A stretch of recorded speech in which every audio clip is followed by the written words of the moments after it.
بسم الله إن الحمد لله نحمده ونستعينه ونستغفره ونعوذ بالله من شرور أنفسنا ومن سيئات أعمالنا من يهده الله فلا مضل له ومن يضلل فلا هادي له وأشهد أن لا إله إلا الله وحده لا شريك له وأشهد أن محمدا عبده ورسوله يا أيها الذين آمنوا اتقوا الله حق تقاته ولا تموتن إلا وأنتم مسلمون يا أيها الناس اتقوا ربكم الذي خلقكم من نفس واحدة وخلق منها زوجها وبث منهما رجالا كثيرا ونساء واتقوا الله الذي تساءلون به والأرحام إن الله كان عليكم رقيبا يا أيها الذين آمنوا اتقوا الله وقولوا قولا سديدا يصلح لكم أعمالكم ويغفر لكم ذنوبكم ومن يطع الله ورسوله فقد فاز فوزا عظيما وإن خير الكلام كلام الله وخير الهدي هدي محمد صلى الله عليه وسلم وإن شر الأمور محدثاتها وكل محدثة بدعة وكل بدعة ضلالة وكل ضلالة في النار أما بعد.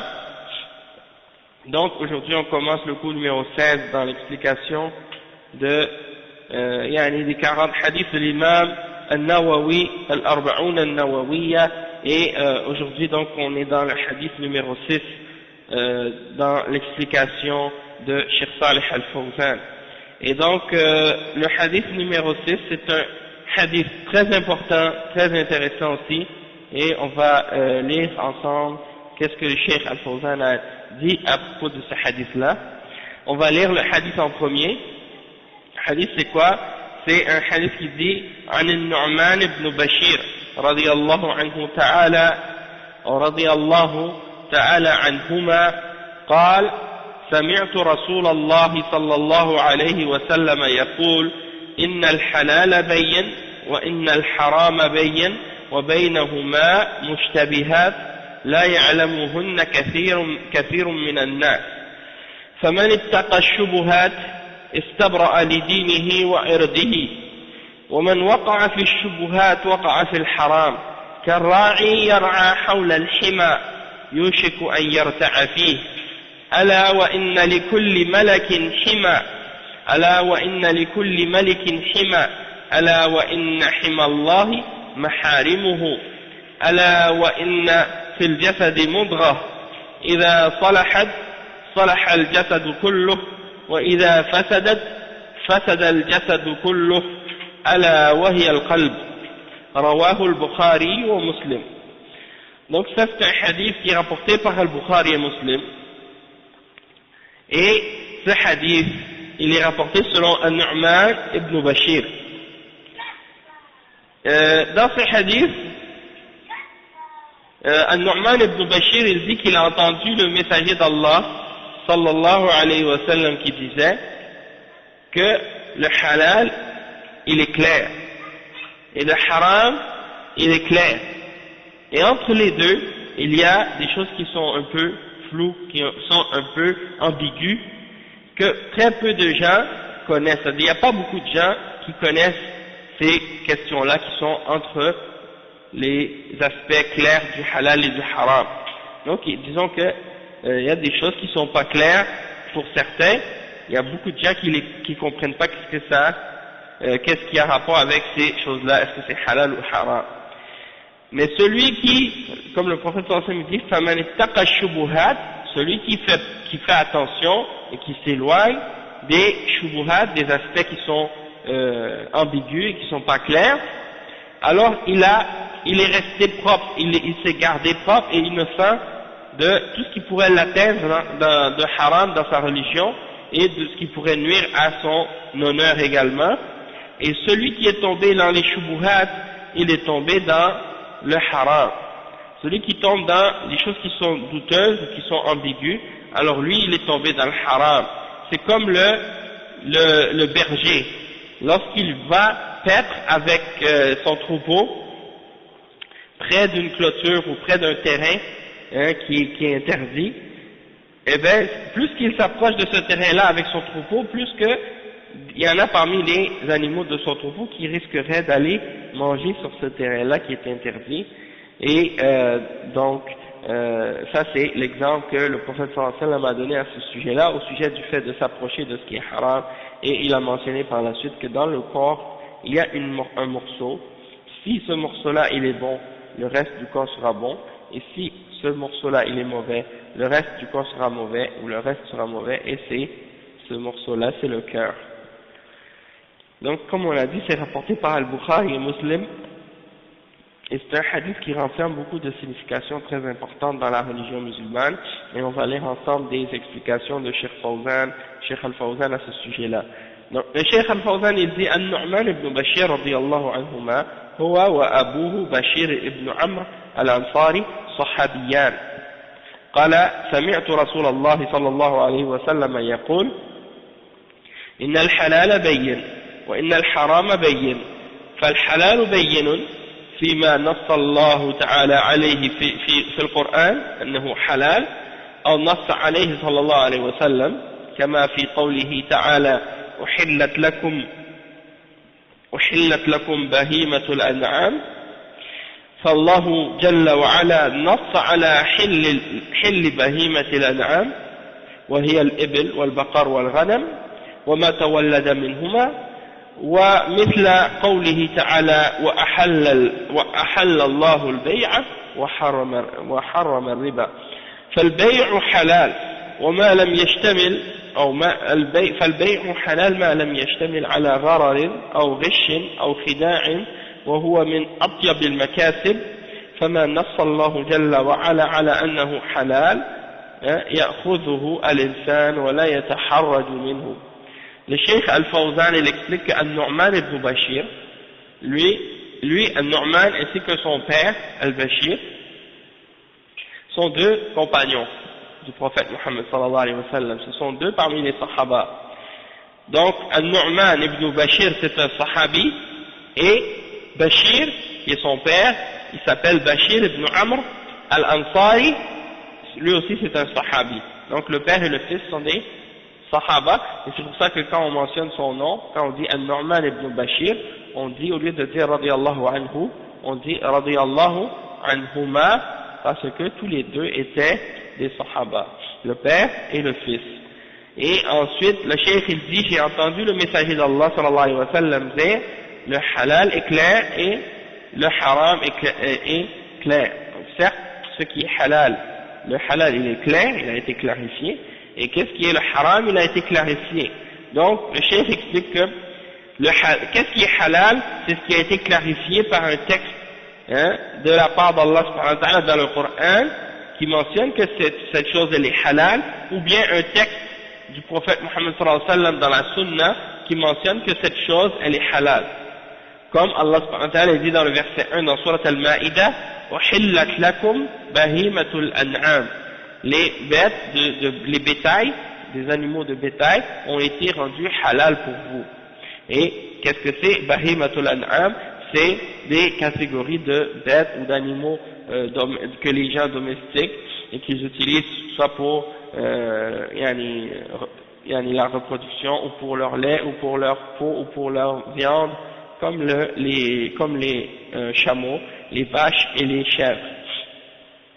Et tout ce qui est engendré par ces animaux-là, donc on les appelle Bahimatul An'am. Allah subhanahu wa ta'ala les a rendus halal pour nous. Uhillat lakum, c'est-à-dire ça a été rendu halal pour vous. Ensuite, le cheikh il dit Al-Baqara, donc il dit un autre verset dans Surat Al-Baqara, dans lequel Allah subhanahu wa ta'ala il dit Ahalla Allahu al-bay'a.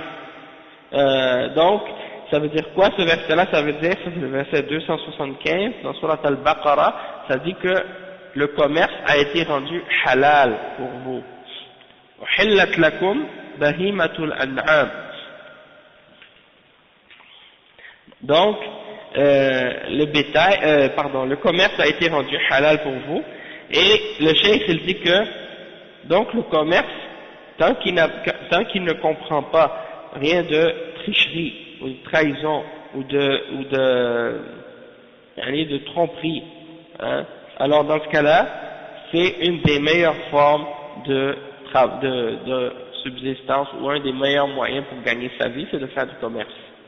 Ok, parce qu'Allah subhanahu wa ta'ala, il a déclaré dans le Coran que le commerce était halal.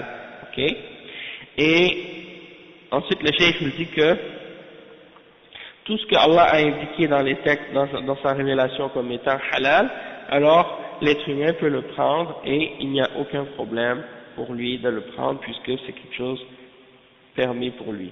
Et il mentionne ensuite قال وإن الحرام بين وهو ما نص الله أو رسوله على تحريمه مثل قوله تعالى حرمت عليكم الميتة والدم ولحم الخنزير وما أهل لغير الله به إلى آخر الآية.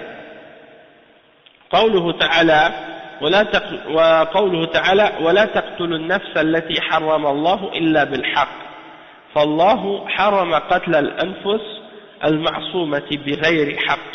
وقال تعالى ولا تقربوا الزنا إنه كان فاحشة وساء سبيلا. قال لا تقربوه يعني اتركوه، اتركوا الوسائل التي تقرب إليه مثل النظرة والخلوة المحرمين. وقال تعالى وأحل الله البيع وحرم الربا فنص على تحريم الربا فما نص الله أو رسوله على أنه حلال يؤخذ وما نص على أنه حرام يترك وليس هناك مجال للتردد إلا ممن في قلبه زيغ أو هوى. Donc le chef explique ici que qu'est-ce qui est haram, il est clair aussi. C'est-à-dire que s'il y a un texte du Coran ou une parole du prophète Muhammad sallallahu alayhi wa sallam qui indique que quelque chose a été déclaré haram, alors dans ce cas-là, cette chose-là devient haram, et c'est comme l'exemple dans le verset 3 dans Surat Al-Ma'ida, Allah subhanahu wa ta'ala, il dit que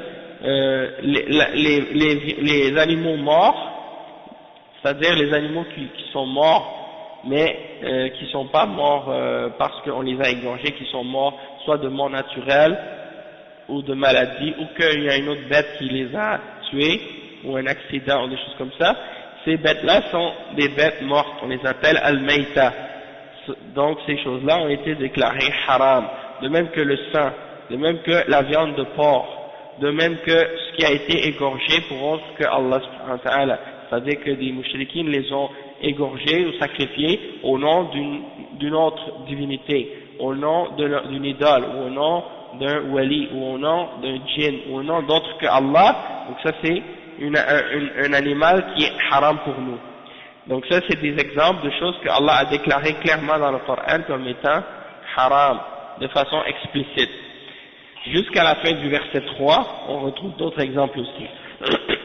Après le cheikh il dit, de même que Allah subhanahu wa ta'ala il mentionne dans Surat Al-Isra, le verset 33, il dit وَلَا تَقْتُلُوا النَّفْسَ الَّتِي حَرَّمَ اللَّهُ إِلَّا بِالْحَقِّ.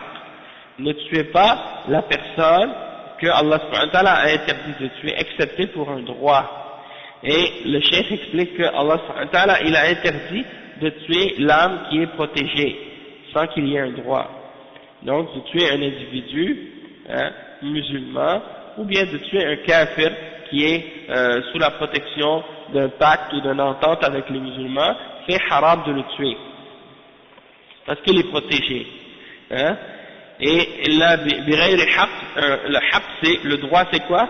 Excepté pour un droit, c'est-à-dire pour un droit de la charia que cette personne-là a contredit, qu'on connaît bien dans la règle du talion, etc. Le cheikh il dit ensuite, également Allah subhanahu wa ta'ala il mentionne que dans le verset 32 dans Surat Al-Isra qu'il a interdit de s'approcher de l'adultère. Il a dit ne vous approchez pas de l'adultère.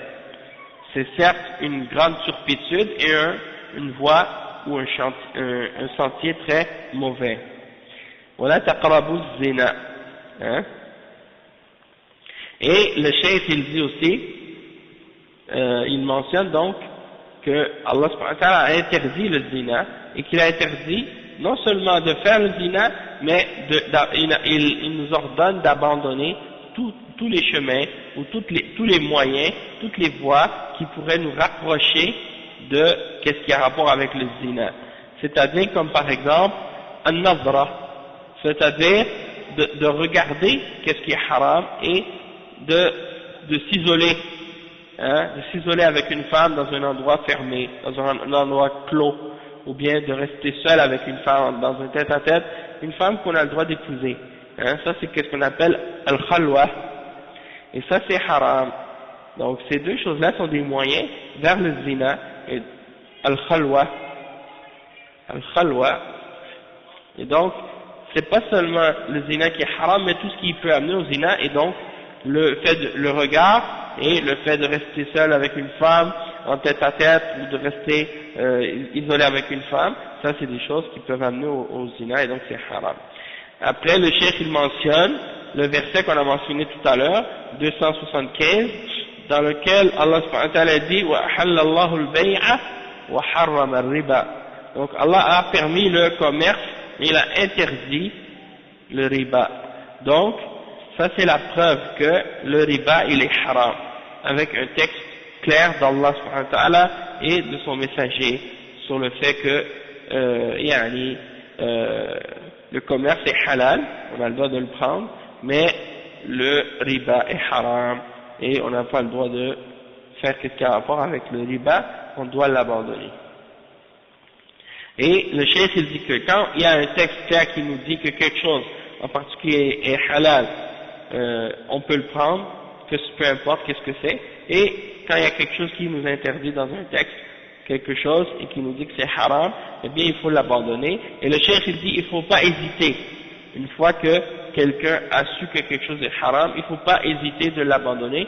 Le cheikh il dit il n'y a personne qui hésite d'abandonner quelque chose qui est haram, excepté celui qui a une déviation dans son cœur ou une passion dans son cœur. Et à ce sujet-là, en passant, j'aimerais juste mentionner un point par rapport à ça, c'est que souvent vous avez des gens qui suivent certaines tendances un peu soufis, et que eux, qu'est-ce qu'ils font? Quand ils parlent de l'islam, ils vont jamais mentionner aux gens qu'est-ce qui est haram. Ils disent non, il ne faut pas dire aux gens qu'est-ce qui est haram, il ne faut pas dire, clarifier aux gens que telle ou telle chose est haram, parce que ça va faire fuir les gens. Donc ils disent il faut leur dire des compliments, il faut leur dire qu'ils sont des bonnes personnes, il faut leur parler d'autres choses pour soi-disant les faire se sentir bien, et après ça les approcher de nous-mêmes. Donc il y a des gens qui disent comme ça, ah l'islam c'est pas que du haram, vous quand vous parlez de l'islam vous ne faites que dire ah ça c'est haram, ça c'est haram, ça c'est haram, on dirait que pour vous tout est haram. Et on entend souvent ce discours-là, et même j'ai entendu certains prêcheurs qui, lorsqu'ils parlent, ils disent, il y en a qui pensent que plus quelque chose est interdit, plus on interdit de choses, plus c'est islamique. Hein, et ils essaient de faire comprendre aux gens que, il faut pas dire aux gens que les choses sont haram. Et ils disent par exemple, il y en a qui croient que tout est haram. Et nous, on pourrait dire de notre côté, il y en a qui pensent que tout est halal. Mais la question, c'est pas d'exagérer dans le fait de rendre tout haram, ou dans le fait d'essayer de rendre tout halal, mais c'est dans le fait de respecter qu'est-ce qui est dans le Coran et dans la Sunna, et de dire que qu'est-ce qui est halal, c'est halal, et qu'est-ce qui est haram, c'est haram, mais aussi de prendre en considération qu'est-ce qui est mentionné dans ce hadith-là. C'est-à-dire qu'il y a des choses qui ne sont peut-être pas haram en elles-mêmes, mais si tu sais qu'une chose qui est halal peut t'amener à quelque chose de haram, alors dans ce cas-là, cette chose-là qui est halal, elle devient elle-même haram, du fait qu'elle peut te faire tomber dans quelque chose de haram. Donc maintenant, ça c'est un principe qu'on appelle dans l'islam sadd al-zara'i', sadd al-zara'i', c'est-à-dire de fermer toutes les portes vers les choses qui peuvent nous amener vers quelque chose de mal, qui peut nous nuire en nous-mêmes, ou nous nuire dans notre cœur, ou dans notre foi, hein, dans les choses que Allah subhanahu wa ta'ala nous a interdites. Donc ça veut dire que les gens qui essaient d'ouvrir la porte au haram, et qui essaient d'ouvrir la porte aux choses qui sont ambiguës, pour essayer d'encourager les gens à dire mais non c'est pas grave, tout n'est pas haram, il faut se laisser aller, oui, c'est vrai que tout n'est pas haram, mais en même temps, de rentrer dans ce qui est ambigu et dans ce qui est douteux et de laisser les gens et aller faire ce qu'ils croient être bon sans avoir de preuves ou de compréhension ou de connaissance de l'islam, ça c'est dangereux. Hein. Et c'est pour ça que souvent j'ai entendu certains de ces prêcheurs-là quand ils parlent, hein, comme en particulier par le Ramadan, une fois il faisait une conférence, il a dit, dans la société occidentale, tout ce qui n'est pas contraire à l'islam, tu peux le prendre, et c'est islamique. Hein. Mais le problème avec ce qu'il dit, c'est que là tu es en train de t'adresser à des savants de l'islam ou à des gens ordinaires, des musulmans ordinaires? Est-ce qu'une personne qui est un musulman ordinaire qui n'a pas étudié la charia, qui n'a pas étudié le Coran et la sunna et les règles de la charia et les principes de la charia, est-ce qu'elle va être capable d'analyser la société occidentale pour savoir qu'est-ce qui est halal dans la société occidentale et qu'est-ce qui est haram dans la société occidentale en détail? Non. Il ne pourra pas trancher dans les endroits qui sont ambigus ou dans les endroits qui sont douteuses. Et donc il risque de penser que certaines choses dans la société occidentale sont bonnes et de les déclarer halal ou de dire qu'elles sont acceptables, et il risque parfois même de croire que certaines choses sont mauvaises parfois alors qu'elles sont bonnes, et il les déclare haram alors qu'elles sont permises. On a vu des cas de ces deux exemples-là. Et je parlais avec un frère en France, un frère qui fait la da'wah, hein, et puis il disait, c'est vrai qu'il y a des frères quand ils se convertissent à l'islam, ou bien quand ils commencent à pratiquer l'islam nouveau, c'est-à-dire des frères qui étaient qui vivaient une vie un peu contraire à l'islam, ok, puis qui ont commencé maintenant à pratiquer l'islam, quand ils reviennent à l'islam, des fois, ils veulent tellement faire des efforts pour être sur le droit chemin qu'ils tombent dans une exagération parfois. Et ils arrivent même parfois à considérer que tout est haram, même des choses qui sont permises, même des choses qui sont correctes, ils tombent dans des exemples comme ça. Et donc c'est pour ça qu'il faut faire attention aux extrêmes, que ce soit d'un côté ou que ce soit dans l'autre. Mais pas d'ouvrir la porte complètement aux gens pour les laisser aller et faire tout ce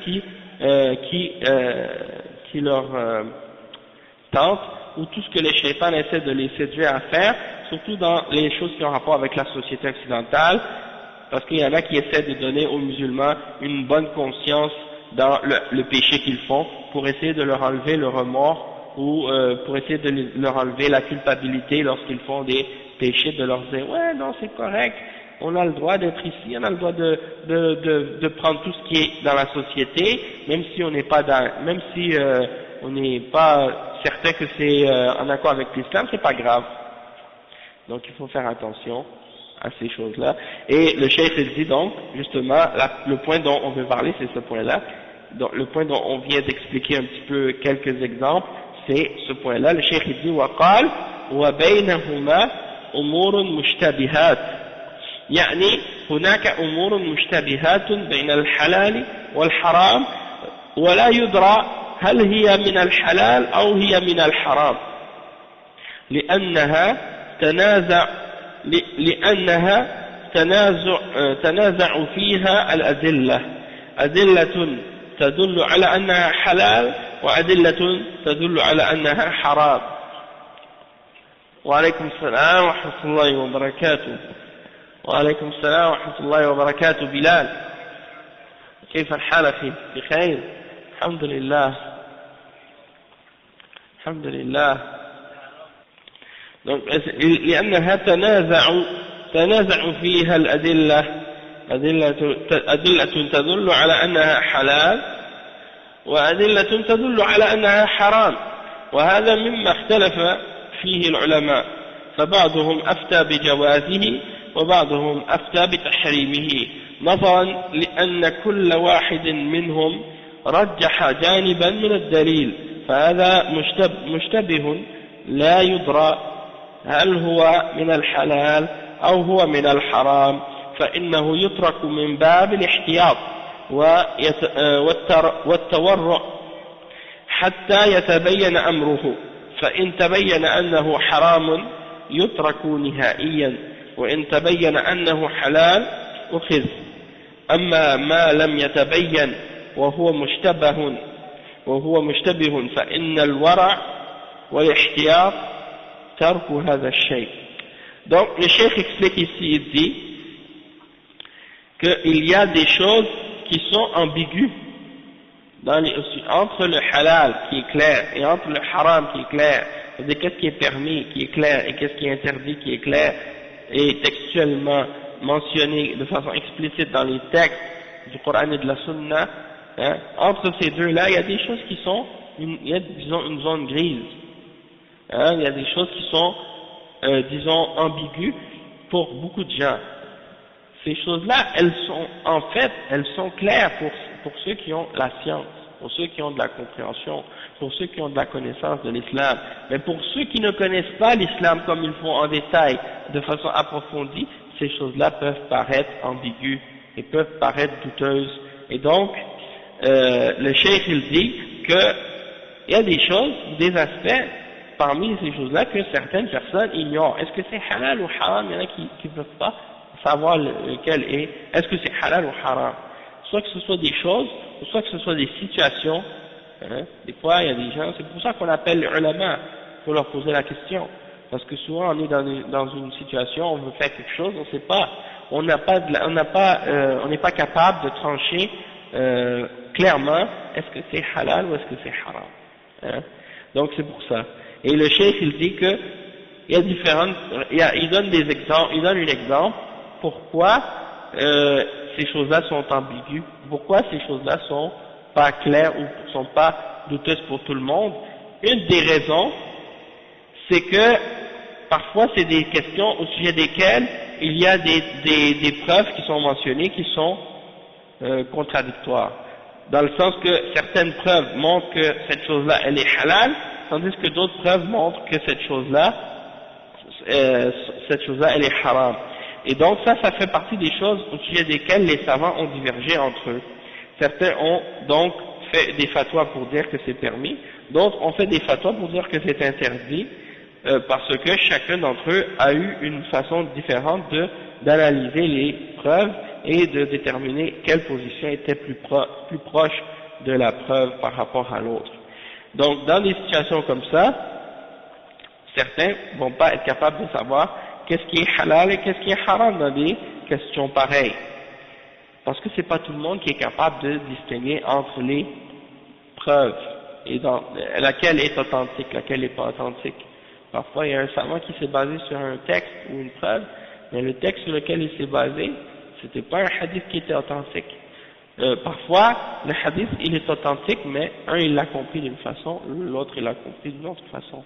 Hein? Parfois, par exemple, il y a un hadith qui dit que telle chose elle est halal, et un autre hadith qui dit qu'elle est haram, et c'est parce qu'il y en a un qui avait précédé l'autre, et il y en a un qui est venu abroger l'autre. Et il y en a des ulama qui vont être capables de savoir ou de déterminer lequel est venu abroger l'autre. Il y en a d'autres ulama peut-être qu'ils n'arriveront pas à trancher, à déterminer cette question-là. Donc, ça c'est des exemples, et il y a beaucoup d'autres exemples ou des cas dans lesquels les ulama vont diverger au sujet d'une preuve ou au sujet d'un texte. D'accord? Et le cheikh il dit que dans des situations pareilles, quand c'est une situation qui n'est pas claire, ambiguë, et on a des doutes au sujet de quelque chose, est-ce que c'est halal ou est-ce que c'est haram, alors dans ce cas-là, le mieux c'est d'abandonner cette chose-là. Hein? Le mieux c'est d'abandonner cette chose-là, de ne pas le faire, jusqu'à ce que ça devienne clair. Il y a des musulmans, au contraire, quand ils voient que quelque chose est douteux, quand ils voient que quelque chose n'est pas clair, c'est là qu'ils se précipitent pour le faire. Et là, puisque c'est pas clair, puisqu'il y a de la divergence, puisqu'il y a différentes opinions, alors je vais le faire dans ce cas-là, ça veut dire que c'est permis. Ils pensent que la divergence est une preuve pour justifier le fait que quelque chose soit licite ou permis dans l'islam, alors que c'est pas le cas. Hein. La divergence n'est pas une preuve, mais au contraire, la preuve c'est les explications du Coran et de la Sunna. Exactement. Donc, des fois la preuve est claire, mais pas pour tout le monde. C'est ça le problème. D'accord? Pour un savant, elle va être claire, mais pour quelqu'un comme nous, elles vont peut-être pas être claires, la preuve. Donc, le cheikh explique, il dit, donc, c'est mieux quand il y a quelque chose de douteux de l'abandonner, de ne pas rentrer dedans. Hein. Et donc, on attend. Lorsque tu n'es pas sûr, tu ne rentres pas, tu ne te précipites pas, tu ne te dépêches pas, tu prends ton calme, tu analyses les choses, tu poses la question, tu recherches. Quand la chose est claire, quand la chose a été clarifiée, là, par la suite, tu vas savoir est-ce que c'est haram ou est-ce que c'est halal. Si tu découvres par la suite que c'est haram, tu vas t'en écarter complètement et définitivement. Et si tu découvres par la suite que c'est halal, là tu vas le faire et tu vas le prendre sans problème.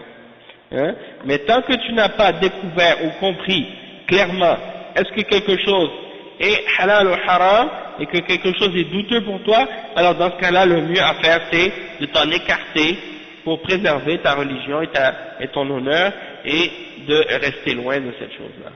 D'accord? Donc c'est ça le cas. Il y a des gens, quand ils ont des doutes, ils ne posent pas la question aux savants, ils ne retournent pas aux ulama et aux gens de science pour leur poser la question est-ce que ça c'est permis ou non. Donc qu'est-ce qu'ils font? Ils rentrent dans le haram, ils font l'affaire qui était interdite, après ils commencent à réaliser l'erreur qu'ils ont fait.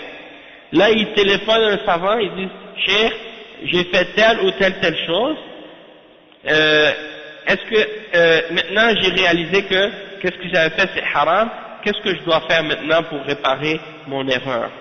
Mais si tu n'étais pas rentré déjà dans le doute en partant, tu n'aurais pas maintenant à réfléchir à savoir comment tu vas faire pour réparer cette erreur-là.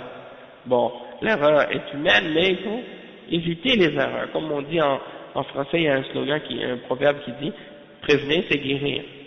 Donc si tu préviens, c'est quelque chose qui va t'aider à guérir parce que tu rentres pas. Et il y a un autre proverbe qui dit la meilleure façon de sortir de quelque chose, c'est de ne pas rentrer. Hein? Donc si tu veux, comme les gens ils vont dire ah mais je suis rentré, il y en a des gens parmi les koufars des fois ils disent ah je suis rentré dans telle place, j'ai pris un verre, après j'ai pris un autre verre, après j'ai pris un autre verre, après j'étais ivre, après j'ai pris ma voiture, après j'ai fait un accident, etc. Mais si tu ne t'es pas rentré dans l'endroit où on servait l'alcool, en partant, tu ne serais pas tombé dans ces choses-là. Donc, de couper, de s'éloigner complètement des choses haram, ou bien des choses douteuses, des choses qui ne sont pas claires pour toi. Il y a une autre explication qui est donnée par le Cheikh Ibn Hajar al-Asqalani, bon, c'est dans le même sens. Le Cheikh, il mentionne les paroles de l'imam Ibn Hajar dans Fath al-Bari, ça c'est une note de bas de page, qui dit ici, « Inna shay إما أن ينص على طلبه مع الوعيد على تركه أو ينص على تركه مع الوعيد على فعله أو لا ينص على واحد منهما فالأول الحلال البين والثاني الحرام البين فمعنى قوله الحلال بين أي لا يحتاج إلى بيانه ويشترك في معرفته كل أحد والثالث مشتبه بخفائه فلا يدرى هل هو حلال أو حرام وما كان هذا سبيله ينبغي اجتنابه لأنه إن كان في الأمر حراما فقد برئ من تبعته وإن كان حلالا فقد أجر على تركه بهذا القصد. Donc, le Cheikh Imam Ibn Hajar, il a clarifié cette partie-là, il a dit, dans Fath al-Bari, qu'une chose, c'est soit qu'il y a un texte dans le Coran ou dans la Sunna qui nous ordonne de le faire, avec la menace de l'abandonner, avec la menace du fait contre le fait de l'abandonner. C'est-à-dire, il y a des choses dans le Coran, Allah il nous ordonne de le faire et il nous menace de ne pas l'abandonner. C'est-à-dire, il dit, si vous abandonnez telle chose, ou si vous ne le faites pas, vous allez être punis. Et il y a d'autres choses dans les textes du Coran qui mentionnent que si tu abandonnes quelque chose qui est obligatoire, tu risques d'être puni. Tu as la menace. C'est-à-dire Allah nous ordonne d'abandonner quelque chose et il nous menace dans le cas où on le ferait. Donc ça c'est les premiers cas. Le premier cas, c'est Allah il t'ordonne de faire quelque chose et il te menace de ne pas l'abandonner. Et le deuxième cas, c'est il t'ordonne d'abandonner quelque chose et il te menace si tu le fais. Ou bien qu'il n'y a pas de texte ni pour l'un ni pour l'autre. C'est-à-dire il n'y a pas un verset, il n'y a pas un hadith qui mentionne ni un ni l'autre. C'est-à-dire une chose au sujet de laquelle il n'y a pas un ordre de l'abandonner et il n'y a pas un ordre de le faire non plus. C'est-à-dire il n'y a ni un ni l'autre. Et il n'y a pas de menace si tu le fais et il n'y a pas de menace si tu l'abandonnes. Donc c'est une chose qui est neutre. Donc le cheikh il dit, le premier exemple qu'on a mentionné, les choses qui sont ordonnées de faire et que Allah nous menace si on ne le fait pas, ça c'est ce qui est halal et qui est clair. Et le deuxième cas, c'est l'exemple de quelque chose qui est haram et qui est clair. Donc la signification de quand on dit que le halal il est clair, c'est-à-dire donc c'est ça, il dit qu'il y a trois choses. Il y a la première chose qui est le halal qui est clair, et la deuxième chose, le haram qui est clair. Et la signification du halal qui est clair, c'est qu'est-ce qu'on n'a pas besoin de clarifier parce qu'il a déjà été clarifié. Et tout le monde est égal dans le fait de le savoir, parce que c'est des choses qui sont tellement claires, tu ne peux pas le manquer. Comme l'interdiction par exemple du porc. Il n'y a pas beaucoup de musulmans dans le monde qui ignorent que le porc est haram. Parce que c'est un verset qui est clair dans le Coran, qui nous mentionne que le porc est interdit. Il n'y a pas beaucoup de musulmans qui ignorent que l'alcool est haram. Parce que c'est un verset clair qui mentionne son interdiction. Il n'y a pas beaucoup de musulmans dans le monde qui ignorent que le zina c'est haram. Donc la majorité des musulmans ils savent ça. Donc ça c'est des choses qui sont claires et il y a des choses qui sont halal, qui sont connues par tout le monde également, comme le commerce, comme des choses qu'on a mentionnées tout à l'heure. Donc ça c'est des choses qui sont connues par la plupart des gens. Mais il y a une troisième catégorie de choses qui peuvent être ambiguës ou subtiles, des choses qui sont plus détaillées que pas tout le monde sont capables de connaître. On ne peut pas nécessairement savoir est-ce que c'est halal ou est-ce que c'est haram. Et dans des cas comme ça, le cheikh il dit qu'il faut les abandonner, il faut s'en écarter. Donc, si la chose était réellement haram, par la suite on découvre que cette chose-là était haram, la chose dont on s'est écarté parce qu'on doutait de est-ce que c'est halal ou haram, si par la suite on découvre que c'est haram, alors on a préservé notre religion de toutes les mauvaises conséquences de cette chose haram. Et si on s'en est écarté parce qu'on avait des doutes au sujet du fait est-ce que c'est halal ou haram, et bien aussi en plus de protéger notre religion, on a également protégé notre honneur. Et aussi, si cette chose-là elle était halal et on découvre que par la suite elle était halal, eh bien on aura la récompense du fait qu'on l'avait abandonné avec cette intention-là.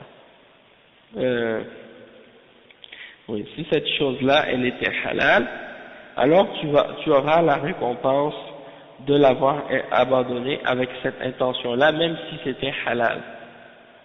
C'est-à-dire, on va dire que tu avais abandonné quelque chose, tu ne savais pas est-ce que c'est halal ou haram. Après, tu découvres que c'était haram. Eh bien, tu as protégé ta religion. Donc, c'est une bonne chose. Et même si tu découvres que c'était halal par la suite, on va dire que tu avais des doutes. Après, tu as découvert que c'était halal, tu dis, je l'ai abandonné pour rien, parce que c'était halal. Non, tu l'as pas abandonné pour rien, tu es récompensé quand même parce que tu l'as abandonné pour une bonne intention et pour une bonne raison, en te basant sur ce hadith, du fait de vouloir t'écarter de ce qui est douteux. Après le cheikh il dit, قال لا يعلمهن كثيرا من الناس لأن أكثر الناس جهال لأن أكثر الناس جهال لا يعرفون طريق الاستدلال والترجيح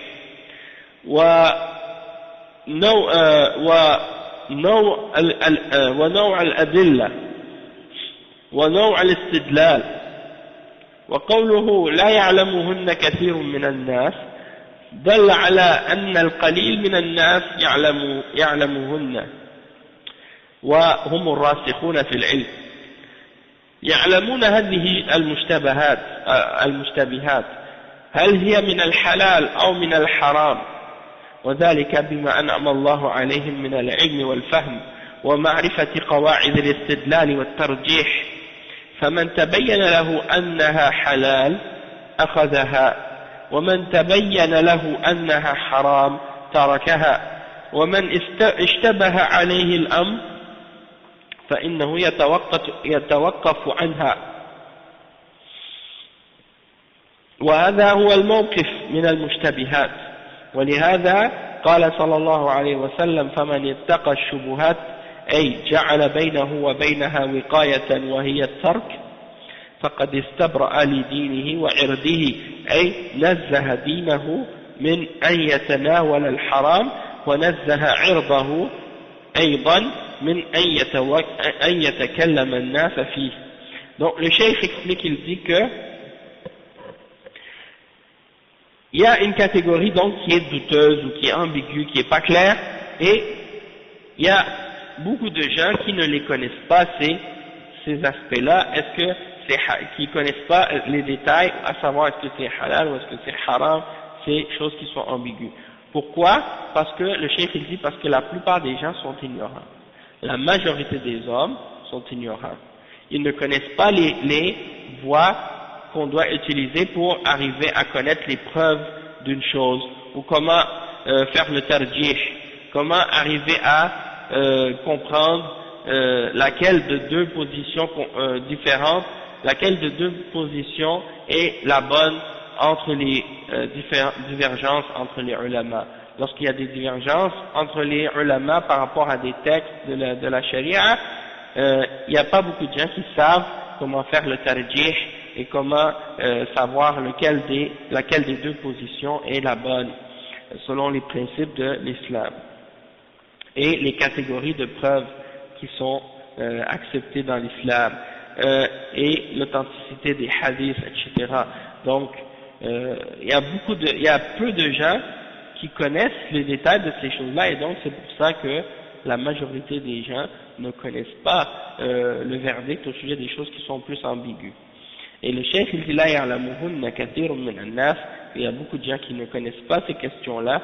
Ça c'est la preuve que il y a très peu de gens qui les connaissent, et ceux qui les connaissent, ce petit nombre-là, ce petit groupe-là qui connaissent la réalité de qu'est-ce qui est halal, qu'est-ce qui est haram dans cette zone grise-là, ce sont les savants qui sont fermement ancrés dans la science et qui ont les outils de la science islamique qui les rend aptes à distinguer entre ce qui est ambigu dans ces questions-là.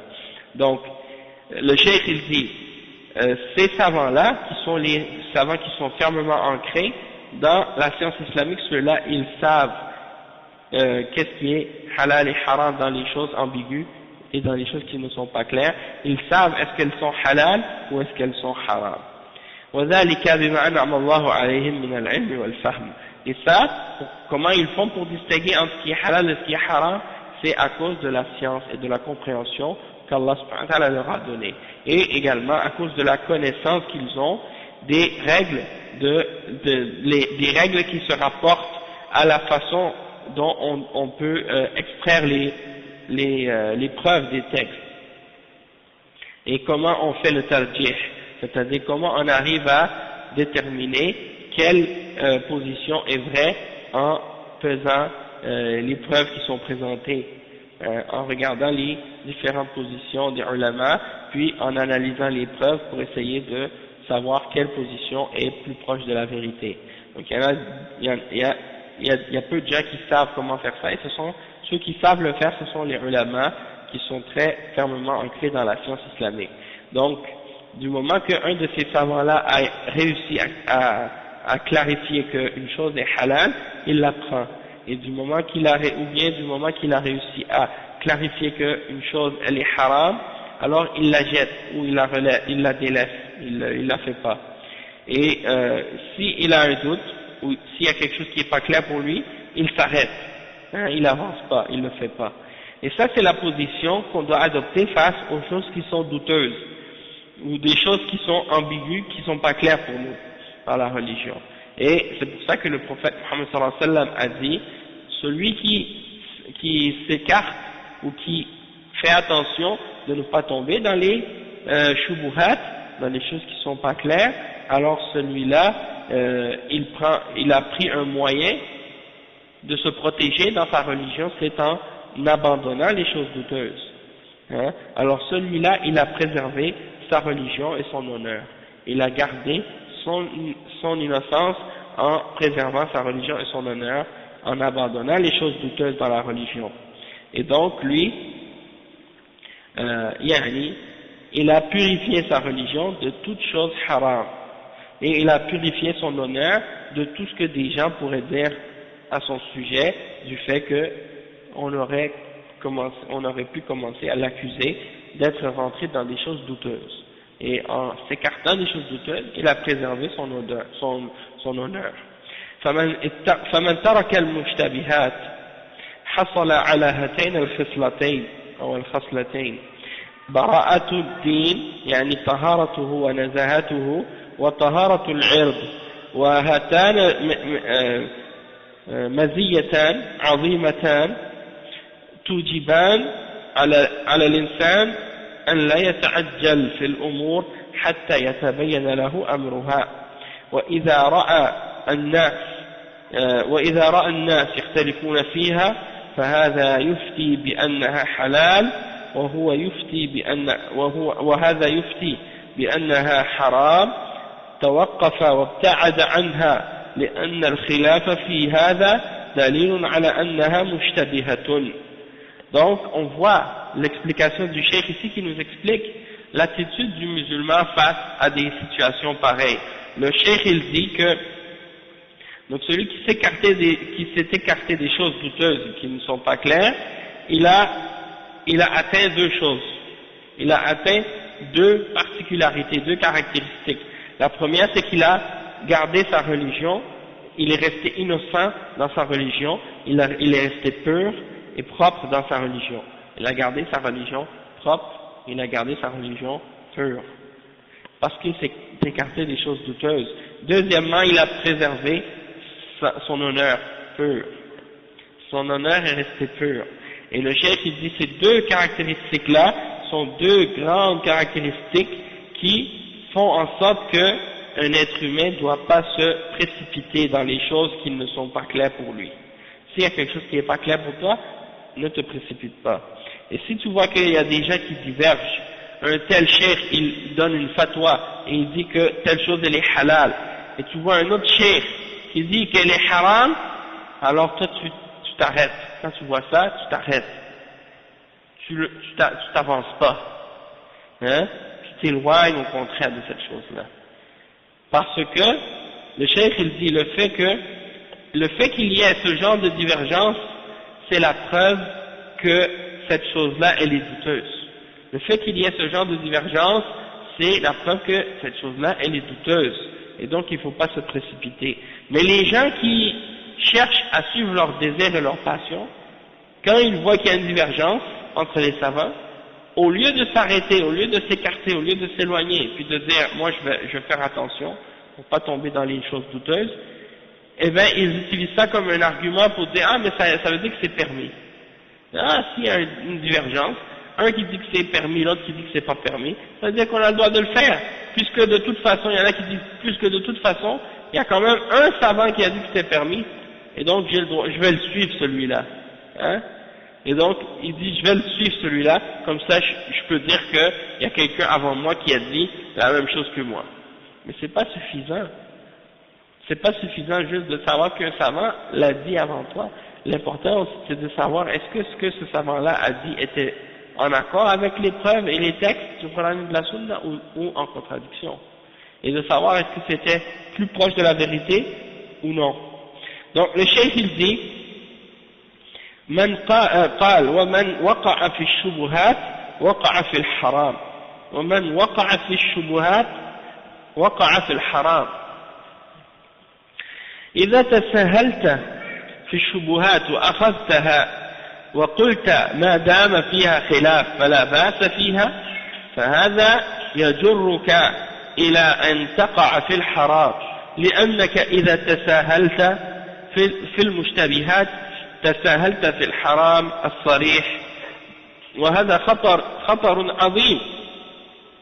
فإذا تساهل الإنسان فيما اختلف فيه فإنه يتجرأ على ما أجمع على تحريمه، وأيضا هو لم يستبرئ لدينه وعرضه. Le cheikh explique, il dit que le prophète sallallahu alayhi wa sallam a dit par la suite que celui qui tombe dans les choses qui sont douteuses et qui sont ambiguës, il tombe dans ce qui est haram. Celui qui tombait dans les choses qui étaient douteuses et qui n'étaient pas claires, c'est comme s'il était tombé dans le haram. Le cheikh il dit pourquoi? Pourquoi le prophète sallallahu alayhi wa sallam il dit ça? Parce que lorsque tu prends ça, que tu prends à la légère le fait de rentrer dans les choses qui sont douteuses et de les faire, tu dis ah c'est pas grave, c'est des choses douteuses, il y a une divergence, et que tu te permets de le faire, hein, et tu dis bon du moment qu'il y a une divergence alors il n'y a pas de problème, je peux le faire. Il y en a qui pensent comme ça.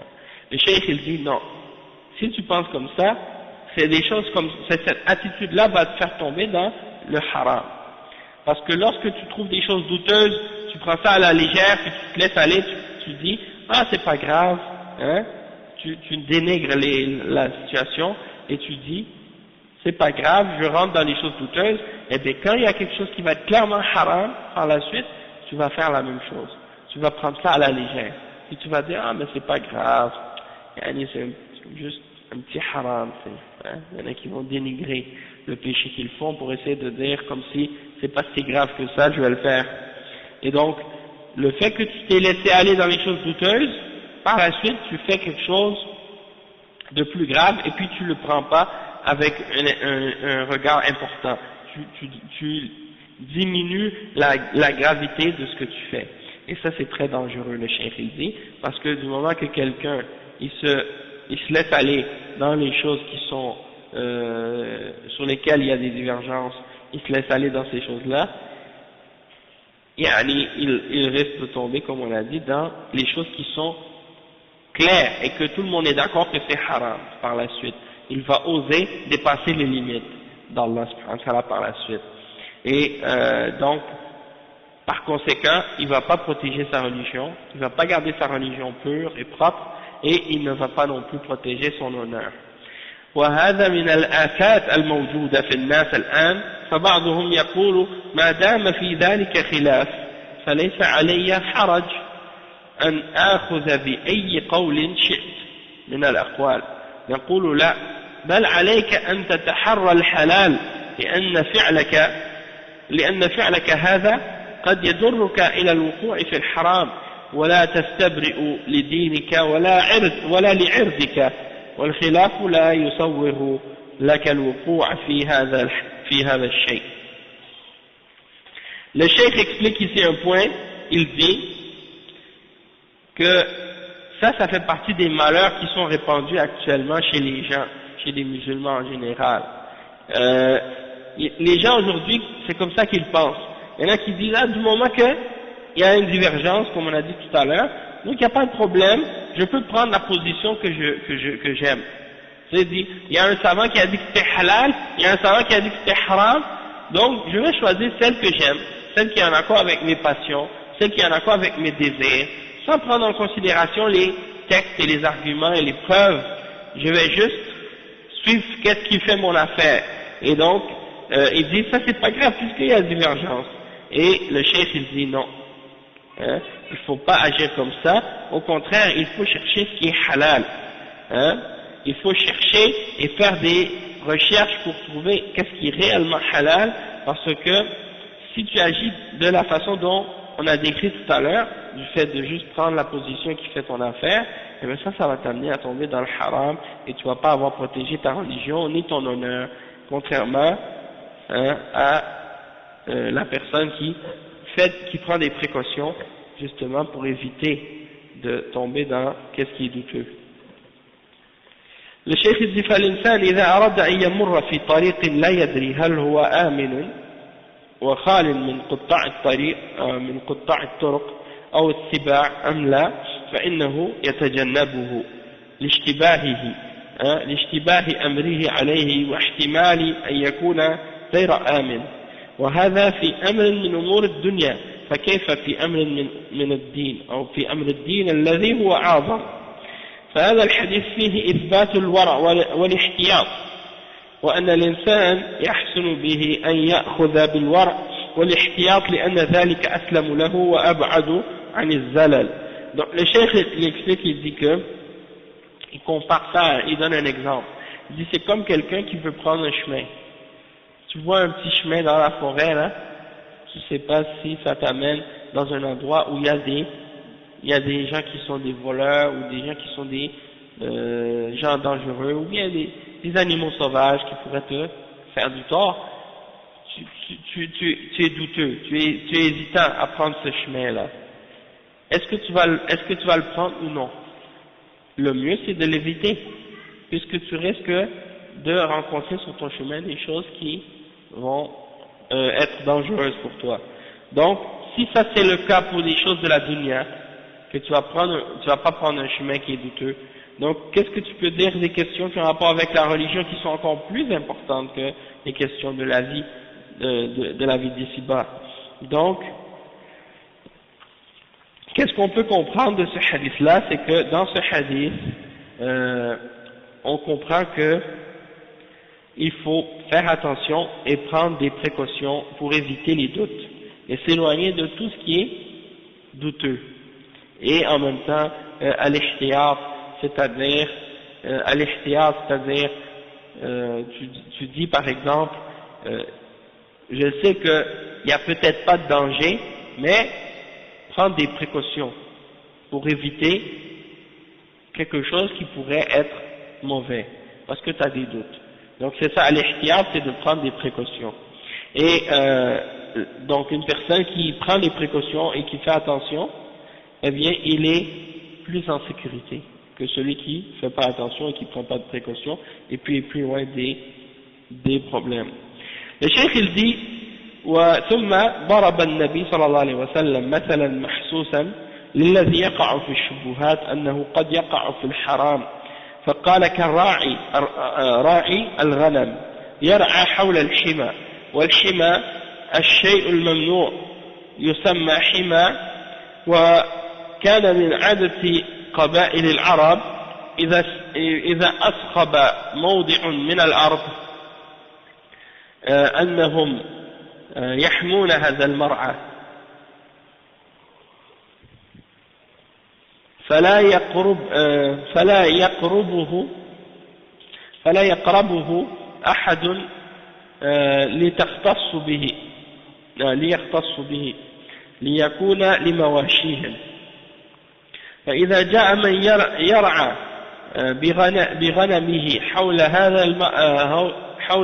هذا الحمى فإنه لا يستطيع أن يمنع انفلات بعض غنمه إلى ذلك الحمى فربما تنفلت واحدة أو أكثر فتقع في الحمى فيتعرض لعقوبة صاحب الحمى فالحاذق منهم الذي يحتاط لأمره ويذهب بغنمه بعيدا عن الحمى. Donc le cheikh explique, il dit donc que le prophète sallallahu alayhi wa sallam par la suite il a donné un exemple pour nous faire comprendre le sujet dont on parle et c'est en donnant l'exemple d'un terrain qui disons qui est interdit et il donne l'exemple de quelqu'un qui a un troupeau. Donc il dit si toi tu as un troupeau, le prophète sallallahu alayhi wa sallam dit si toi tu as un troupeau et tu veux faire battre ton troupeau, tu veux que ton troupeau de moutons, il mange de l'herbe quelque part. Et que tu sais qu'il y a un endroit qui a de l'herbe, il y a de l'herbe là-bas, mais c'est un endroit qui est privé, un terrain qui est privé, qui est interdit, que ça appartient à quelqu'un et que lui, il veut pas que des gens viennent battre avec leur troupeau à cet endroit-là. Toi, si tu veux éviter justement que tes moutons aillent manger dans ce terrain-là, eh ben, si tu t'en vas battre juste à côté, eh bien, c'est possible qu'il y a un de tes moutons ou plusieurs de tes moutons qui vont commencer à aller manger l'herbe dans ce terrain-là. Donc, quelqu'un qui est intelligent, il va éloigner son troupeau de cet endroit-là pour éviter justement que son troupeau ou un de ses moutons ou plusieurs de ses moutons aillent battre à cet endroit-là et aillent brouter de l'herbe de cet endroit-là. Donc, le cheikh dit que ça c'est un exemple que le prophète sallallahu alayhi wa sallam a donné, qui est un exemple qui est courant à l'époque des Arabes, lorsqu'ils voulaient faire en sorte que, lorsqu'ils avaient une terre et qu'ils voulaient l'interdire, disons qu'ils voulaient que son troupeau vienne manger dans cet endroit-là, ils l'interdisaient aux autres. Et ils appelaient cet endroit-là un shima. Shima, c'est-à-dire un endroit qui est protégé, qui est interdit. Ils ne veulent pas que quelqu'un d'autre vienne pour manger à cet endroit-là. Donc, le cheikh il dit que donc pour éviter que la personne soit punie du fait qu'elle a fait manger son troupeau à cet endroit-là, eh bien le mieux c'est de s'éloigner et d'éviter. Donc فكما أن هذا الراعي قد لا يملك منع غنمه من الانفلات والوقوع في الحمى فإن الإنسان لا يملك منع نفسه من الوقوع في الحرام إذا تلبس بالشبهات. فهذا مثال واضح ومحسوس يدل على وجوب اجتناب الشبهات لئلا يقع الإنسان في الحرام. Le cheikh il dit que de la même manière que le berger qui a un troupeau, il pourra pas retenir ses moutons si ses moutons commencent à rentrer dans le terrain qui est interdit pour eux. Il ne pourra pas les ramener facilement. Hein? Donc pour éviter ça, il s'éloigne. Donc la même façon que toi, par exemple, un être humain, tu ne pourras pas te retenir non plus de tomber dans ce qui est haram si tu te rapproches trop de ces choses-là qui ont été interdites pour toi, alors éloigne-toi. Éloigne-toi de ces choses-là, et ça nous indique donc l'explication que lorsqu'il y a des choses douteuses, de s'en éloigner. Et à notre époque, c'est pas juste des choses douteuses qu'on doit s'éloigner, hein, parce que on voit que des gens, ils s'éloignent même pas des choses haram, qui sont claires, des choses qui sont clairement haram et ils le font. Pardon. Des choses qui sont clairement haram, ils s'en écartent pas et les font. Et là, on parle pas des choses haram de s'en écarter, on parle des choses douteuses ou des choses ambiguës, des choses pas claires, des choses, on ne sait pas si c'est halal ou haram. Et on doit s'en écarter. Donc si c'est le cas pour les choses qui sont pas claires, imagine pour les choses qui sont claires, c'est encore plus obligatoire de s'en écarter. Et donc il y a des gens comme ça aujourd'hui qui tombent dans des choses haram, mais vraiment incroyables. Comme par exemple, il y en a qui font des choses haram en sortant dans, par exemple, des endroits où il y a de l'alcool, où il y a des femmes, où il y a de la musique. Et ils vont dans ces endroits-là, et ils disent, moi je vais pas faire rien de haram. C'est-à-dire, je vais aller dans ces endroits-là, je vais pas boire, je vais pas toucher à une femme, ou je vais pas aller danser nécessairement, je vais juste rester assis là-bas, puis je vais regarder les autres, et je vais juste voir du monde. Hein? Même si tu vas pas là-bas pour faire quoi que ce soit, hein, le fait que tu es là déjà t'as rentré dans le haram. Parce que le prophète sallallahu alayhi wa sallam il a dit écartez-vous des choses douteuses. Ça c'est même pas douteux, ça c'est clair que c'est haram. T'as pas le droit d'être dans cet endroit-là, parce que tout ce qui t'amène au haram est haram. Hein? La musique c'est haram, l'alcool c'est haram, le zina c'est haram, et tout ce que tu vas faire dans cet endroit-là, c'est des choses qui vont t'amener au haram. Mais le problème, ça c'est un exemple que tu donnes, mais il y a un problème. Maintenant, si tu vas au centre-ville la fin de semaine, tu vois les clubs et les endroits où les jeunes vont là maintenant, c'est rempli de jeunes musulmans et de jeunes musulmanes qui vont dans ces endroits-là maintenant. Si tu vas au centre-ville, dans ces endroits-là, tu vois aujourd'hui, c'est rempli de jeunes musulmans qui vont dans ces endroits-là. Et ils agissent comme si ces endroits-là c'était halal d'y aller. Et comme si c'était pas de problème. Parce que leurs parents leur ont pas appris l'islam. Beaucoup c'est de l'ignorance ou bien des fois c'est juste de l'indifférence. Hein? Ils pensent que c'est correct. Oui, il y en a qui veulent rien savoir aussi, hein, qui veulent juste suivre leurs désirs et leurs passions, puis faire tout ce qu'ils veulent, même s'ils savent que c'est haram. Donc c'est ça l'exemple du fait qu'aujourd'hui, c'est ça ce qu'on retrouve, la réalité dans beaucoup de jeunes musulmans aujourd'hui, c'est ça. Ils vivent ils vivent une vie comparable à celle du kuffar. Hein?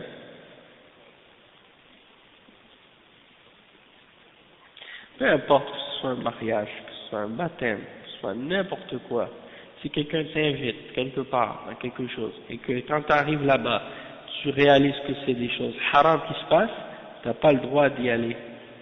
Ouais, n'importe quoi de haram, tu rentres là-bas, tu vois, il y a des gens qui boivent, il y a des gens qui se mélangent, il y a des gens qui font de la musique, il y a des gens qui font de la danse, des choses comme ça. À partir de ce moment-là, tu t'en vas, tu restes pas. Hein, tu n'as pas le droit de rester. Donc, ça c'est la même chose. Donc, tout ça, on parle pas de choses maintenant qui sont douteuses, on parle des choses haram. Donc, imaginez si c'est le cas pour des choses qui sont douteuses. Hein. Aujourd'hui, maintenant, en Occident, la majorité des cas, les gens ils s'éloignent pas des choses qui sont haram. Ils tombent dans les choses haram. Là, on parle pas des choses haram, on parle des choses douteuses. Hein. Donc, si c'est le cas pour les choses douteuses, le hadith, au complet, c'est le hadith du prophète sallallahu alayhi wa sallam. Ouais, c'est le hadith du prophète sallallahu alayhi wa sallam qui dit, le halal, il y a le halal qui est clair, et il y a le haram qui est clair. Entre les deux, il y a des choses qui sont douteuses, que il n'y a pas beaucoup de gens qui les connaissent. Il n'y a pas beaucoup de gens qui savent ce que sont halal ou haram. Hein? Mais celui qui a fait attention et qui s'est écarté de ce qui est douteux, il a préservé sa religion, il a préservé son honneur. Mais celui qui a pas fait attention et qui est rentré dans les choses douteuses, il est rentré dans le haram. Comme quelqu'un qui a un troupeau qui vient avec des animaux qui viennent pour les faire battre autour d'un terrain qui est privé, qui est interdit. C'est très facile, c'est possible qu'il va manger dans ce terrain-là. Hein? Alors, il a donné cet exemple, le prophète sallallahu alayhi wa sallam, pour nous faire comprendre qu'il ne faut pas rentrer dans des choses douteuses. Aujourd'hui, on rentre dans les choses haram, clairement haram, pas dans des choses douteuses, des choses haram, directement. Donc c'est ça le problème. Et oui. Et après on se demande, on pense que, non, il faut quand même, a'udhu billah, qu'Allah nous préserve. Hein? Qu'Allah nous préserve. Là, le cheikh il dit, ensuite, oui c'est ça. فكما أن هذا, ok, on a donné l'exemple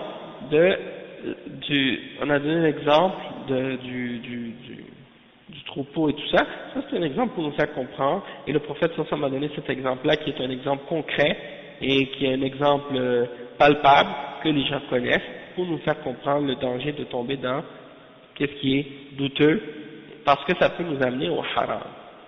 Après le cheikh dit ثم إنه صلى الله عليه وسلم في آخر الحديث بين السبب الذي يجعل الإنسان متورعا ومتجنبا للشبهات والسبب الذي يجعل الإنسان متساهلا لا يتورع عن الشبهات وبالتالي قد لا يتورع عن الحرام فقال صلى الله عليه وسلم ألا وإن في الجسد مضغة إذا صلحت صلح الجسد كله وإذا فسدت فسد الجسد كله ألا وهي القلب فإذا كان في القلب صلاح فإن صاحبه يتورع عن الشبهات وإلا إذا كان قلبه ليس فيه صلاح فإنه لن يبالي بالشبهات ثم لن يبالي بالحرام فيما بعد فالمدار على القلب فما هو القلب؟ القلب هو المضغة يعني قطعة اللحم التي في الصدر والتي بها يميز الإنسان بين الضار والنافع وبين الطيب والخبيث. Donc le cheikh explique ici, et juste avant de commencer on va expliquer comme on a dit, ici le cheikh il nous parle du hadith du prophète sallallahu alayhi wa sallam qui nous interdit non seulement de faire ce qui est haram, mais qui nous interdit également de rentrer dans ce qui est douteux. Et comme on a dit tout à l'heure, aujourd'hui qu'est-ce qu'on est en train de faire, c'est qu'on rentre dans ce qui est haram et non pas dans ce qui est douteux. Eh bien, qu'est-ce que le hadith il nous enseigne en réalité? C'est que lorsqu'il y a quelque chose qui est douteux, on ne doit pas rentrer dans ce qui est, c'est-à-dire, on ne sait même pas si c'est haram, peut-être que c'est halal, mais on s'éloigne de ce qui est peut-être halal pour éviter de tomber dans le haram. Aujourd'hui, nous, on ne fait même pas attention à les questions qui sont clairement haram, on le fait. Et on dit, ah, Allah est pardonneur et miséricordieux. Donc ça, c'est des exemples de façon comment le shaitan il joue avec nous. Hein? Et le cheikh il dit donc, il y a la cause, après par la suite le prophète sallallahu alayhi wa sallam il a expliqué dans le hadith, la cause qui fait que quelqu'un va faire attention et va s'écarter des choses douteuses. Et la chose qui va faire que il va prendre à la légère les choses qui sont douteuses puis qu'il va tomber dans les choses douteuses et qui sont ambiguës.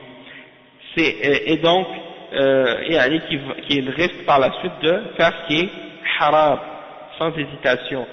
Cette chose-là, c'est quoi?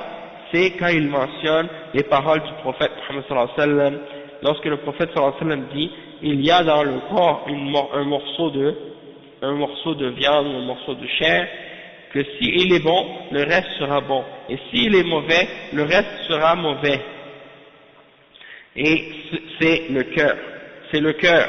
En fait, la cause de qu'est-ce qui va faire qu'une personne va s'éloigner de ce qui est douteux lorsqu'il a des doutes, ou qui va faire le contraire, c'est-à-dire qu'il va prendre à la légère les choses douteuses et qu'il va commencer à les faire, puis que par la suite il va tomber dans le haram, c'est son cœur.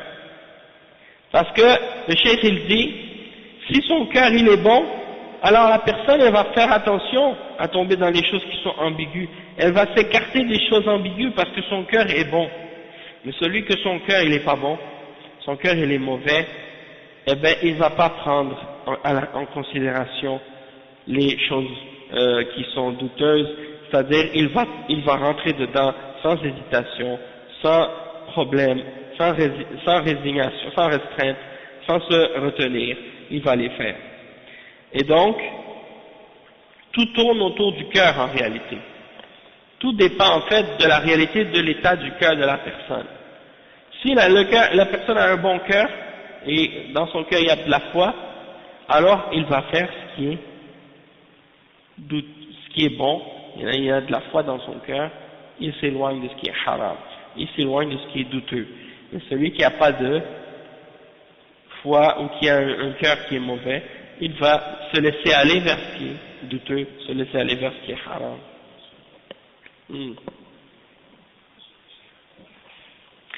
C'est le cœur.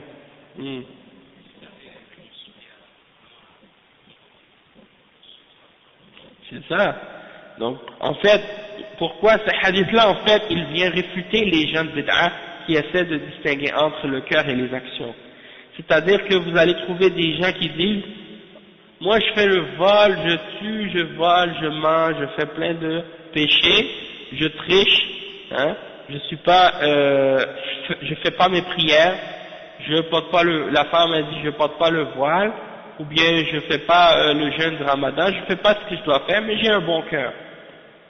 Le prophète sallallahu alayhi wa sallam il a dit, celui qui a un bon cœur, si son cœur il est bon, tout le reste va être bon, tout son corps va être bon, les actions qu'il fait vont être bon, les paroles qu'il va dire vont être bon. Et si il a le contraire, s'il a un cœur qui est mauvais, ses paroles vont être mauvaises, ses actions vont être mauvaises, ses gestes et tout ce qu'il fait va être mauvais. Hein? Oui, Barakallahu fik, de te purifier toi-même en disant que tu as un bon cœur. Elle est déjà en partant, même si tu fais des bonnes actions et que tu fais ce qui est obligatoire pour toi, tu ne devrais pas dire aux gens j'ai un bon cœur, parce que c'est Allah seul qui connaît la réalité de ton cœur.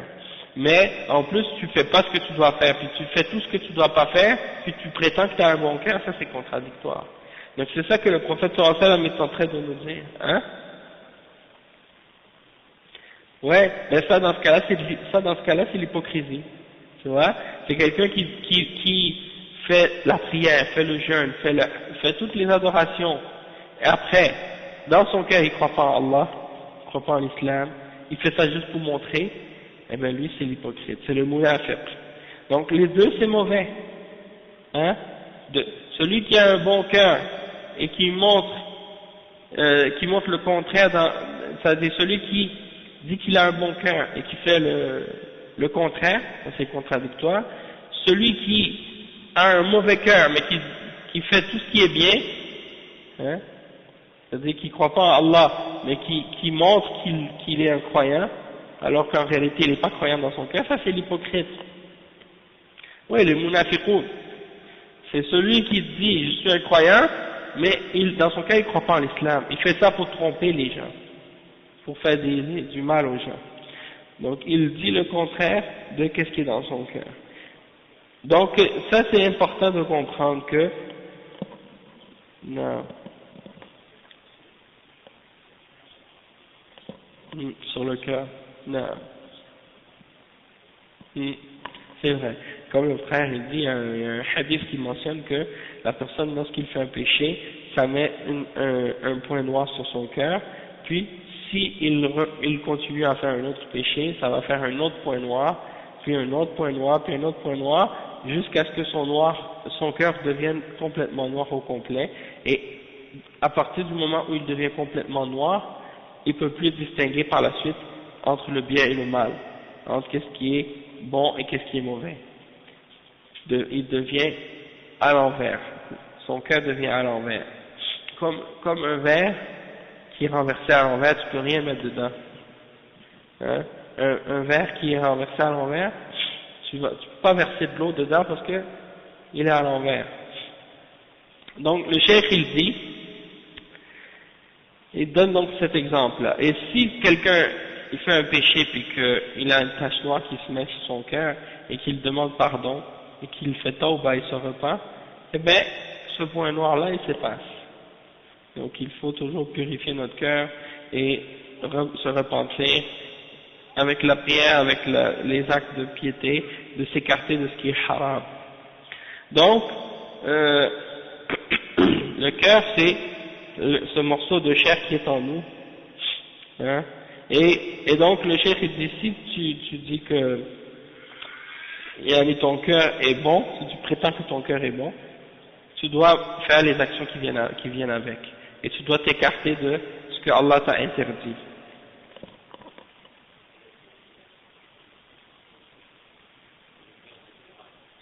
Mais c'est ça que le cheikh il dit justement ici. Il dit, donc, le cœur c'est le morceau de viande, et c'est cette partie-là qui fait en sorte que l'être humain est capable de distinguer entre qu'est-ce qui est bon et qu'est-ce qui est mauvais, qu'est-ce qui est bénéfique et qu'est-ce qui est nuisible. Donc, quand ton cœur il devient trop noir, trop corrompu par les péchés, ben, par la suite, tu n'es plus capable de distinguer entre ce qui est bon et mauvais, et c'est pour ça que beaucoup de gens qui vivent dans le péché, qui vivent dans la mécréance, eh ben, ils voient des choses mauvaises avec leurs yeux, et puis ils peuvent même plus savoir est-ce que c'est bon ou est-ce que c'est mauvais. Hein?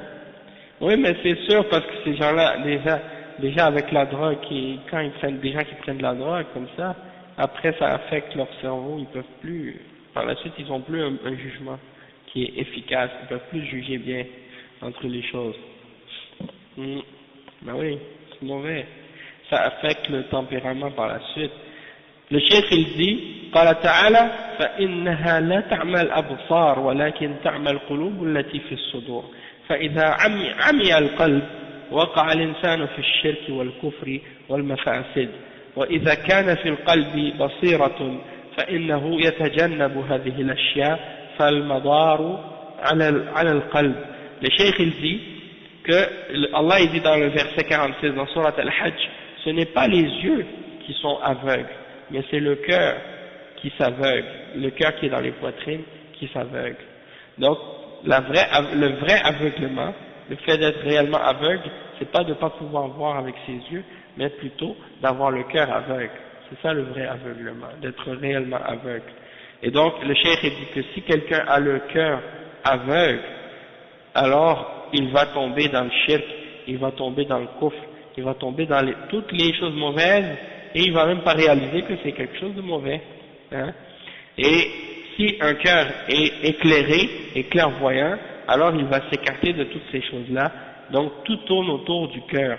Et le cheikh il dit ala wa inna fil jasadi mudra يعني قطعة لحم صغيرة فإذا صلحت صلح الجسد كله صلحت بخوف الله وخشيته وتقواه ومحبته وإذا فسدت فلن تخشى الله ولم تخش منه ولم تحبه فإن الجسد يفسد نعم لأن القلب هو مالك الجسد وإذا صلح الملك صلحت الرعية وإذا فسد الملك فسدت الرعية فعلى المسلم أن يسأل الله صلاح قلبه لأنه إذا صلح قلبه صلحت أموره كلها وإذا فسدت قلبه فسدت أموره كلها.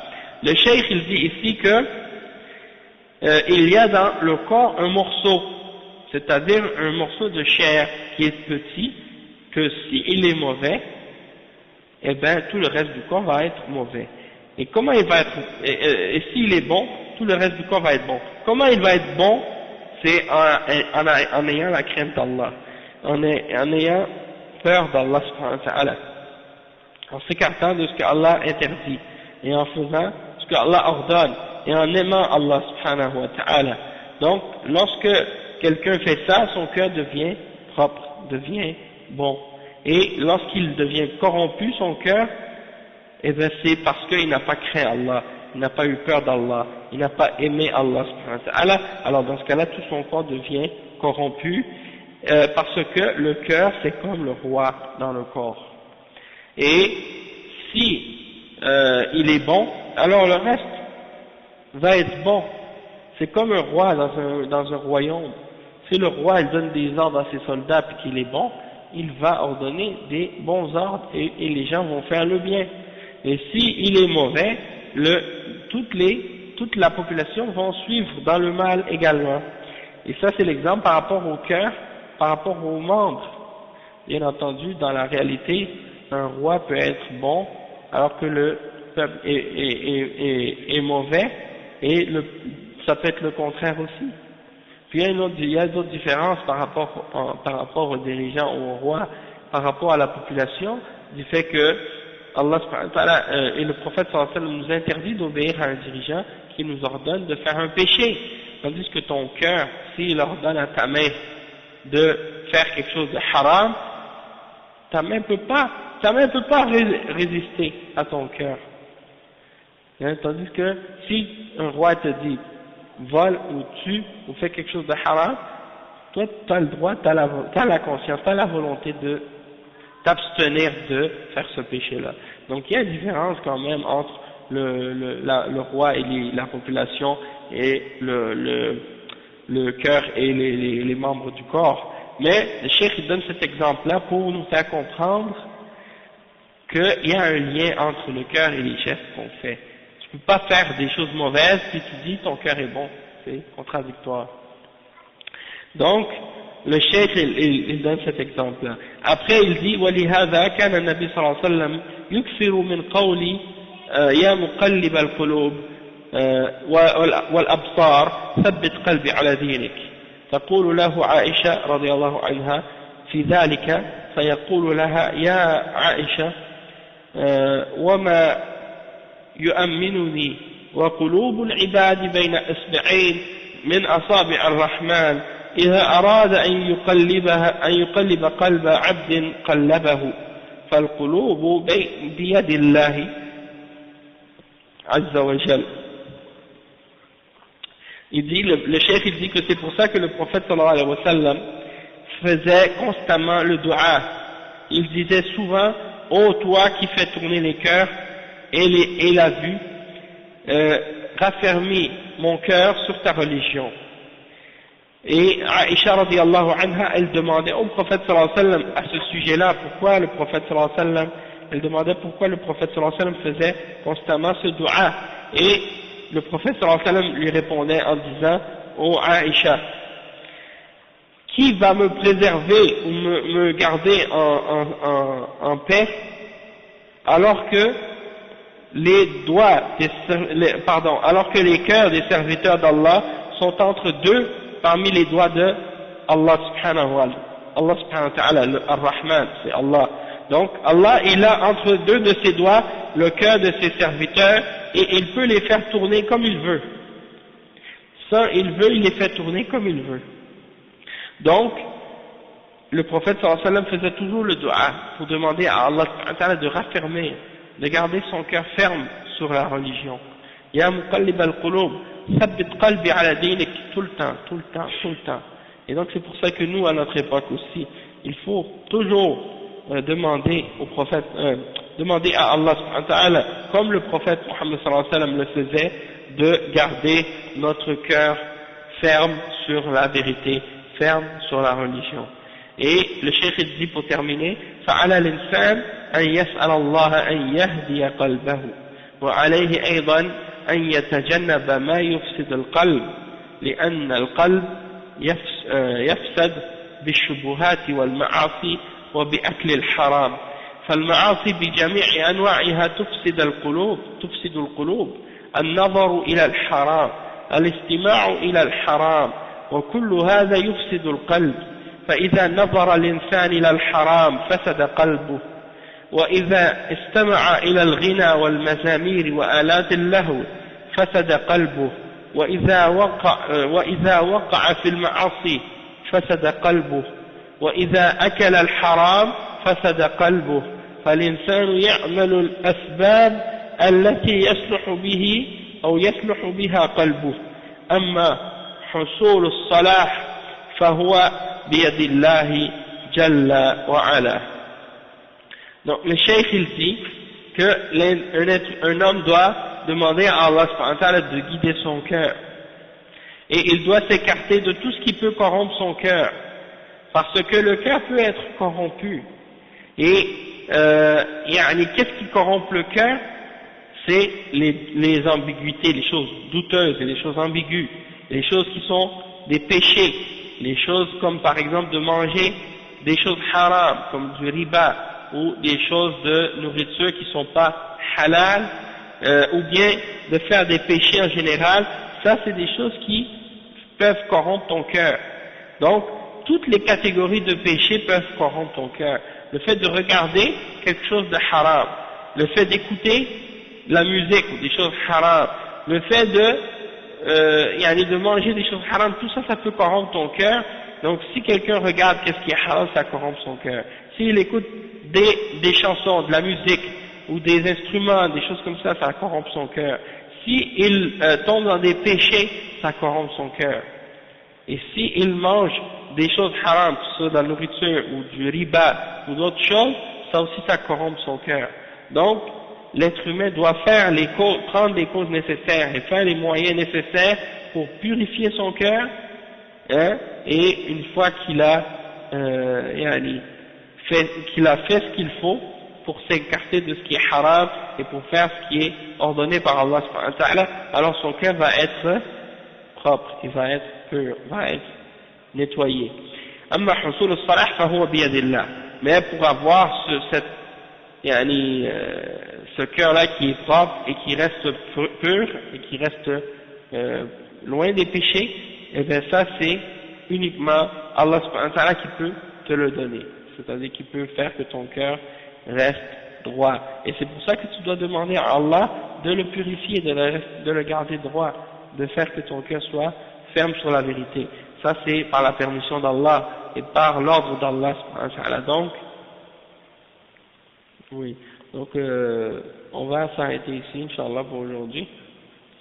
On va expliquer la semaine prochaine le hadith numéro 7, mais on va, si tu veux continuer, poser une question, il n'y a pas de problème, mais on va s'arrêter nous aussi.